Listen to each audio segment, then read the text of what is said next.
अस्सलाम वालेकुम रहमतुल्लाहि व बरकातुहू। आज प्यारे भाई मैं बनाने लगा हूँ एक ख़ास चीज़, हब्बे ख़ास, जिसमें मैं शामिल कर रहा हूँ अकरकरा, लौंग, दारचीनी गोल वाली, ये दे ये और तरकटा। इसमें 3 चीज़ें होती हैं, जागा, मिर्च स्याह और सौंठ। इन तीनों को तरकटा कहते हैं। जायफल, जलवत्री, जड़पान, खरासानी, जोज़मासल, कम, कबाबा चीनी, मूसली स्याह, शिकाकल मिस्री, हब्बे अस्वद, ज़ाफ़रान। हर एक 20 ग्राम है और मुनक्का 200 ग्राम डालूँगा इसमें। तो ये चीज़ें मैंने निकाल ली हैं। ये ज़ाफ़रान है, ये बाकी सारी चीज़ें।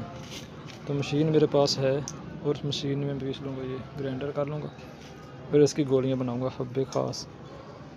ये मुकव्वी बा हैं, बहुत ही मुफीद हैं टैमिंग के लिए, इंतहाई मुफीद हैं। पहले मैंने कई दफ़ा बनाई हैं और इसके बाद अभी तक शिंगरफ डालूँगा तो वो कलर आ जाएगा इससे, गोलियों का सुर्ख का कलर, तो वो डालना। अभी कुछ था वो बना कर रखा है, ये पीसूँगा।